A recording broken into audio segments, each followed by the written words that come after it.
Bonjour à tous, bienvenue sur la chaîne de l'Hexamone Crypto. Nous sommes le vendredi 2 août 2024, il est 8h15.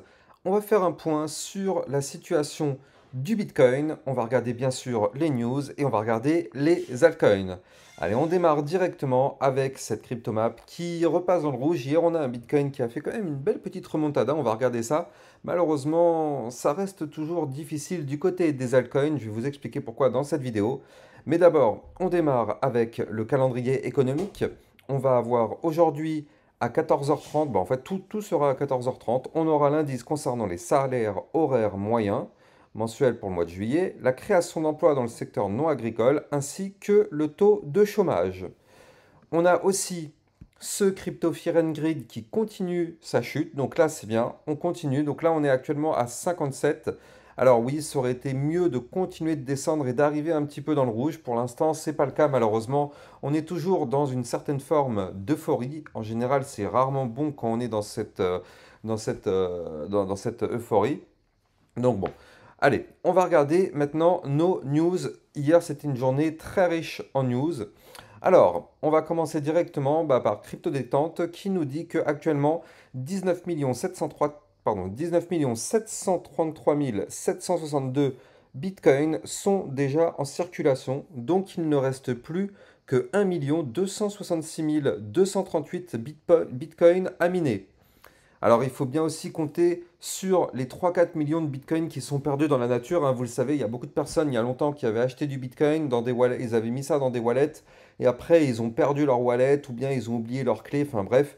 Donc du coup, en termes de bitcoin, il n'y a plus beaucoup de bitcoin en gros à créer. C'est ça qui est très intéressant, ce qui crée effectivement un phénomène bien évidemment de rareté. Alors, on a vu aussi cette courbe qui, en juillet, donc on a un Solana qui a dépassé l'Ethereum pour la première fois en termes de volume mensuel d'échange sur les plateformes. Vous savez, hein, Solana ont pas mal de plateformes DEX. Donc du coup, il y avait 55,87 milliards de dollars contre 53,86 milliards. C'est quand même assez intéressant la force que Solana prend. Alors oui, c'est vrai que Solana, il y a beaucoup de meme coins dessus, mais il ne faut pas oublier non plus qu'il n'y a pas que ça. Il y a une grande partie de meme coins, mais il y a aussi pas mal de DeFi. Alors, vous l'avez vu, bien sûr, ça, vous ne pouvez pas le louper. On a eu la news concernant Bybit. Je vous ai même fait une vidéo hier soir, d'ailleurs. Si vous ne l'avez pas encore vue, n'hésitez pas à aller la regarder. Si vous êtes sur Bybit, n'hésitez pas.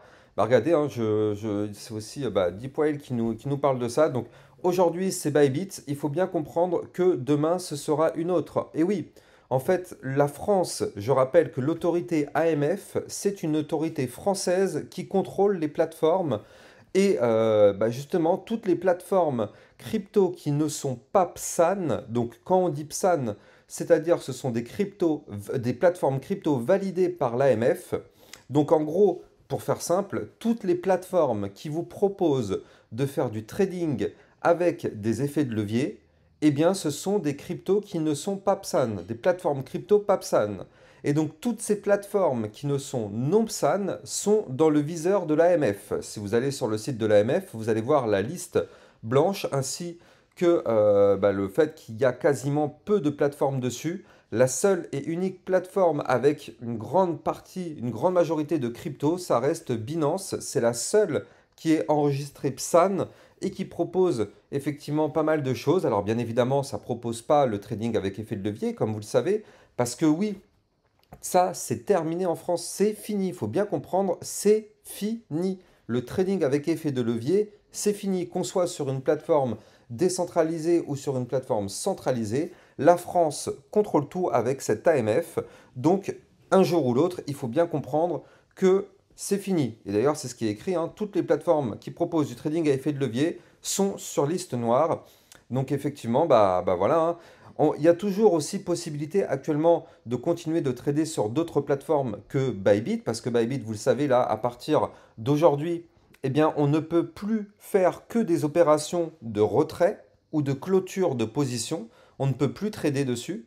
Donc, du coup, en fait, voilà, là, c'est juste des opérations de retrait, mais il faut bien se dire que si jamais vous pensez être plus malin à aller sur une autre plateforme d'échange, il faut bien se dire que si cette plateforme n'est pas enregistrée PSAN, malheureusement, tôt ou tard, c'est ce qui vous pend au nez. C'est ce qui vous pend au nez. Donc c'est pour ça, au bout d'un moment, il faut se poser la question, est-ce qu'on veut lutter contre le système et continuer de transférer un peu partout et de prendre le risque qu'un jour ou l'autre, bah, on se retrouve bloqué aussi, ou bien directement se mettre en conformité, sachant que de toute façon, la France et l'Europe, avec bah, vous le savez, hein, la réglementation MiCA, bah, dans tous les cas, bah, malheureusement, il va y avoir cette réglementation et toutes les plateformes, si elles veulent continuer d'exercer en France et en Europe, vont devoir se plier aux règles. Donc du coup, bah voilà, hein, moi c'est pour ça que je mets en avant vraiment Binance pour justifier le fait que eux, ils sont déjà PSAN. Donc à partir du moment où on est sur Binance, on n'a pas de risque de clôture. Je l'ai déjà dit depuis très longtemps, on n'a pas de risque de fermeture ou de clôture. Alors oui, c'est chiant, ça ne nous permet pas de trader avec effet de levier. Quoique, il y a quand même certaines cryptos, hein, regardez, là vous le voyez ici, sur Binance, on peut toujours faire certaines opérations. Alors oui, on est limité à du x5 ou du x10, c'est vrai, mais en tout cas, c'est déjà très très bien. Et en plus de ça, ça permet d'éviter de prendre de trop gros risques. Donc bah, c'est déjà pas si mal que ça, hein, j'ai envie de dire, du x5 ou du x10. Regardez, hein, il y a quand même toutes des crypto-monnaies qu'on a l'habitude de trader, hein. Le Render, le Fetch, le Notcoin, l'Injective, Tao, PP, Pendle, le CKB, tiens, la NKR, le Solana, bref, il y a quand même du x5, x10 dessus. Donc bon, n'hésitez pas, vous pouvez créer votre compte Binance en utilisant mon lien de parrainage que vous allez trouver en description de cette vidéo qui vous permet d'obtenir un bonus sur vos frais de trading et surtout ça vous permet de trader sur une plateforme enregistrée PSAN auprès de l'AMF comparé à toutes les autres plateformes qui n'ont pas cet enregistrement et qui sont à risque. Binance, eux, il n'y a pas de souci, le moindre centime posé dessus, c'est effectivement un centime sécurisé dans le sens où la plateforme ne risque pas de fermer. Donc, on a aussi du côté eh bien, des news, effectivement, bah non mais je crois qu'on a fait le point, c'était surtout ça, les grosses news vraiment qu'il fallait checker. Allez, on va regarder maintenant l'analyse technique, mais avant ça, je rappelle bien évidemment que tout ce que je vais dire dans cette vidéo n'est en aucun cas un conseil financier, c'est à vous de faire vos propres recherches, et n'oubliez pas que le trading de crypto-monnaie comporte des risques de perte partielle ou majeure. Alors du côté du Bitcoin, regardez ça, comment c'est très intéressant ce qu'on voit. On a ici le Bitcoin qui hier a fait une chute, vous le voyez, hein, mais c'est juste méga chirurgical. Regardez comment ça se joue. Hier, on a chuté, on a été chercher un niveau clé des 62 231. C'est le niveau clé de support que je vous avais donné avant d'aller chercher les 60 777. Et regardez ça, regardez la mèche, le Bitcoin est venu toucher d'une façon ultra chirurgicale avec cette mèche ce niveau clé de support. Vous le voyez, on est venu toucher les 62 231 qui est un niveau de support. Et regardez ça, on a trouvé rebond sur ce support et on est venu chercher au millimètre près là aussi la résistance des 65 535 $. Vous la voyez ici. On est venu la toucher aussi et on s'est fait rejeter. Comme quoi sur ma chaîne YouTube, on est vraiment juste ultra chirurgical. C'est des heures et des heures de travail pour vous trouver vraiment les niveaux clés, pour dessiner sur les graphiques tout ce qu'il faut pour vous donner toujours les meilleurs des niveaux. Mais là, regardez ça, comment on ne peut pas faire plus chirurgical que ça. On est vraiment au millimètre près sur ma chaîne YouTube. Donc si vous aimez la précision, vous êtes vraiment au bon endroit. Bref, qu'est-ce que ça signifie concrètement? Ça signifie que oui, on est venu rebondir sur ce support des 62 231. Donc ça, c'est un support pour l'instant qui a tenu.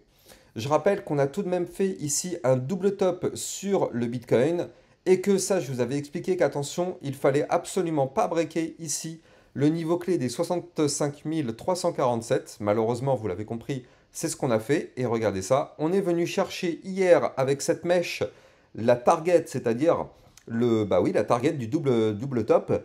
Cette target, c'était les 62 423 $. On est venu chercher cette target, voire même un petit peu plus bas. Et donc, moi, je vous avais dit qu'effectivement, je m'attendais à ce que le Bitcoin continue sa chute hier. Et effectivement, c'est le cas, on a continué la chute. Malheureusement, on n'est pas venu chercher, moi, ma zone de recharge. Ma zone de recharge, c'était quelque part par là. C'était les 60 777 $ qui correspondent au bas du range. Donc, on n'est pas tout à fait venu chercher ce niveau clé. Ça ne veut pas dire qu'on ne peut pas revenir rechercher ce niveau clé, hein. Je rappelle qu'on est toujours à risque tant qu'on est sous les 65 535, voire même... Parce que là, regardez ça, hein. Tant qu'on est sous la ligne de coup du double top, donc là on est actuellement sous la résistance des 65 535 et on est toujours sous la ligne de coup du double top, ce qui, je le rappelle, est à 65 347 $. Donc là, vous l'avez compris, on est toujours entre guillemets à risque et tant qu'on ne break pas ces deux niveaux clés, la tendance malheureusement serait de venir chercher de nouveau ce bas du range. Cette zone nous pend au nez, hein. Donc est-ce qu'on ira la chercher? Personne n'a de boule de cristal, donc on ne peut pas le savoir. Mais en tout cas, n'oublions pas que la zone des 60 777 maintenant, c'est notre target. Elle nous pend au nez, sauf si on arrive à retourner la tendance et qu'on arrive à trouver un joli rebond sur les zones de support que je vous ai données. Donc je les redonne, 62 231, c'est ce qu'on a fait hier, 63 264, 64 464 et 65 535. Si on arrive à breaker ces niveaux clés de résistance et rebondir dessus, alors oui, là, on pourrait à ce moment-là repartir en tendance haussière. Malheureusement, pour l'instant, c'est plutôt une tendance latérale à laquelle on assiste sur le Bitcoin. Je rappelle qu'on est dans un range depuis maintenant ici le mois de mars 2024. Donc pour l'instant, on continue de graviter dans ce range. On continue et donc là, les niveaux clés pour reprendre de la force, je rappelle, il faut absolument récupérer les 65 535, voire même à minima les 66 956 $. Si on récupère ces niveaux clés, effectivement, ça commencerait à devenir intéressant. Malheureusement, pour l'instant, on n'y arrive pas. On est en train de buter tout de même, il faut le noter, sur le ruban de moyenne mobile. Donc là, on est en train de buter actuellement ici sur en fait, cette ligne qui est là, hein. Donc c'est la moyenne mobile 200 périodes. Pardon.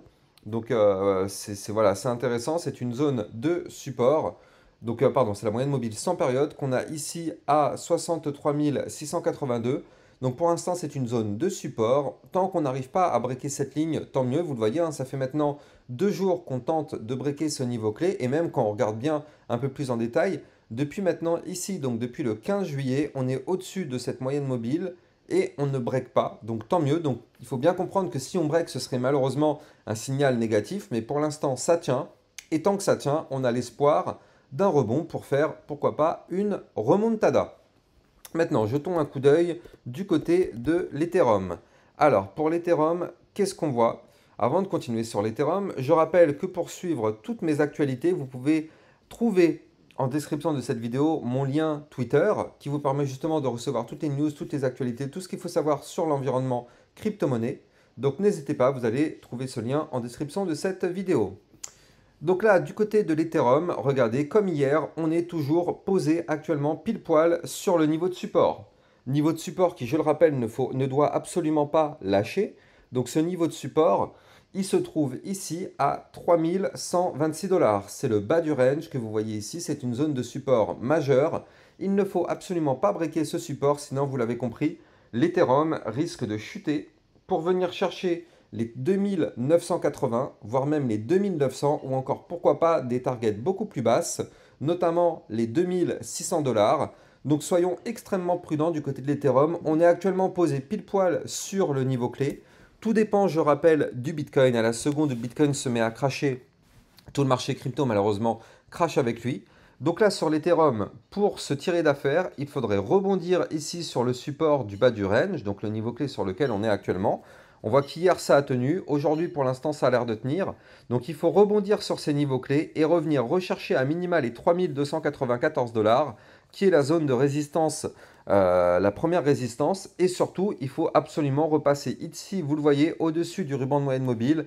Donc il faudrait absolument regagner dans les prochains jours les 3353 $ pour se tirer d'affaire. Pour l'instant, malheureusement, vous le voyez, on n'y arrive pas. Ce n'est pas le cas, on n'arrive pas à se tirer d'affaire.